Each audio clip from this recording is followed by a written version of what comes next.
Have you ever heard of an operation called Polyface Farm? The guy's name is Joel Salatin. And Joel Salatin is a pretty serious acquaintance of mine.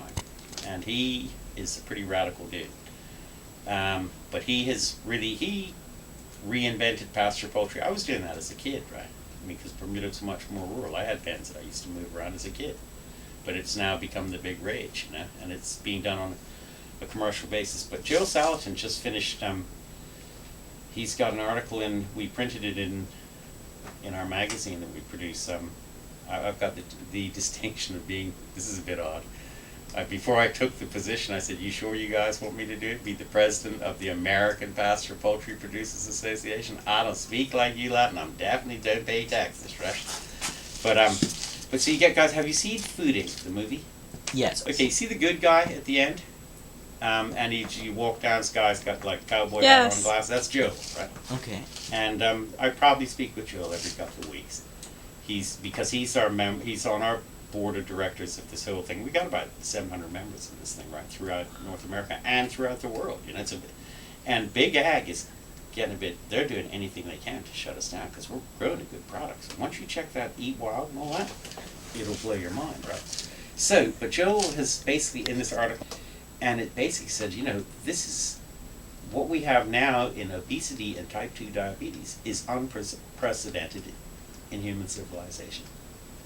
And it's all about crappy food, produced for a price. You know, this whole deal of all this corn. Like, if you got a choice between a bag of potato chips and a bag of corn chips, I'd go to the potato chips, right? Not that either one of them are any good for you. But because 99% of the corn is genetically modified. So you know how that all works, right?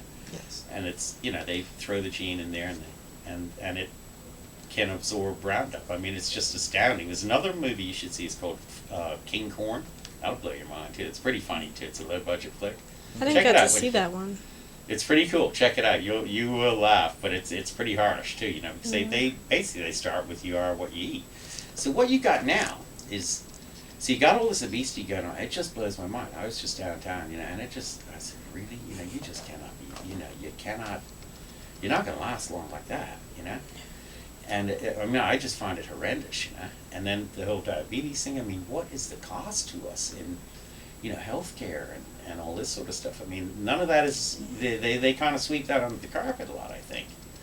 So, but then you've never seen such incidents of like celiacs and all this stuff. That wasn't happening.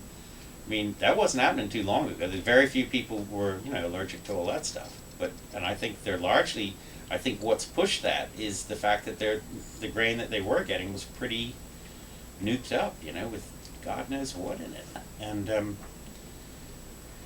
it's very disturbing, I think, on a global basis. And then you get these people who have,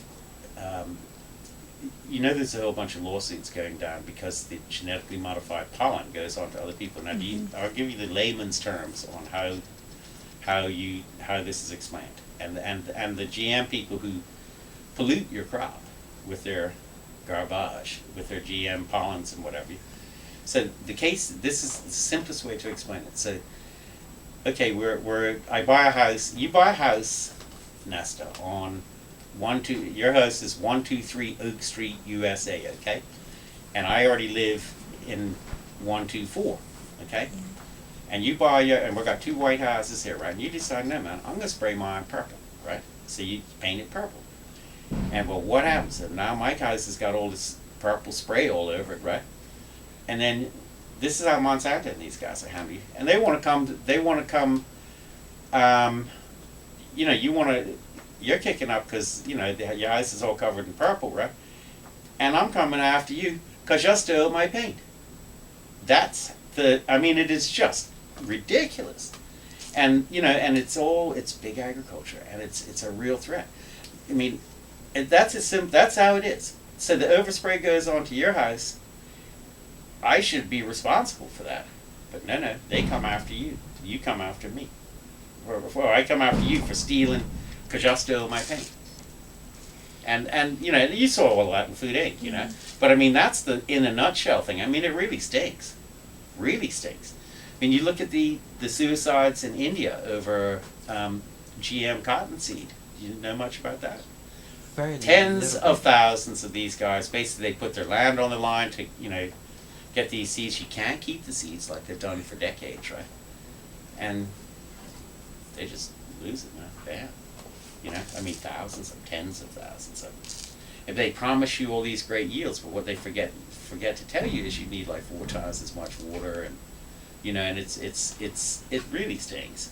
It really stings badly, and they're allowed to get away with it. And the same Salatin article goes on that who the guy, and now they're going on about the Food Safety Act. And I'm talking to some of my mates up there the other day. I had to do this presentation up there, and it's my sort of recharge for the year. It's the Pennsylvania Association for Sustainable Agriculture. I cracked up. I had to give a talk on how to grow turkeys. I thought that was a little American thing, right? I'm the man, apparently.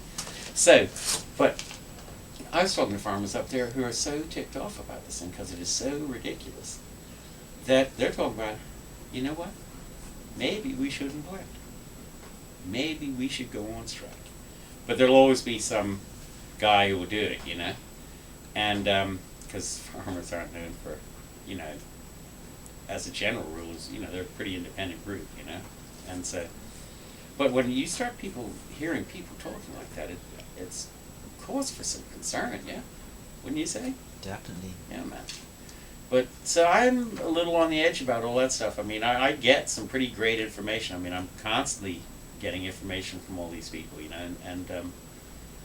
and it concerns me. But you might as well be talking to the wall about it around here, because 90% of this crowd are not interested.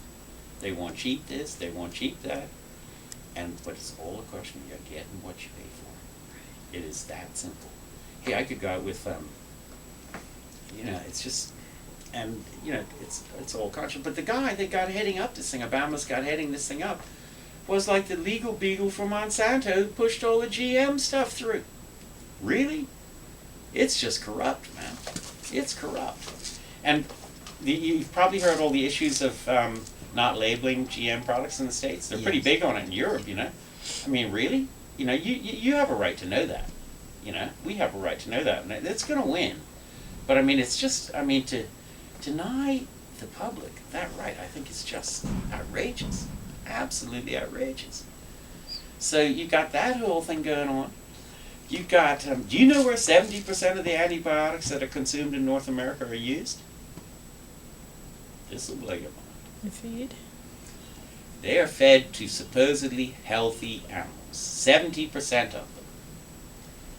Because they have what they call CAFOs. A CAFO is a confined animal feeding operation. So they got all these pigs jammed into a thing, or beef on a feedlot or whatever, and they're firing the corn to it.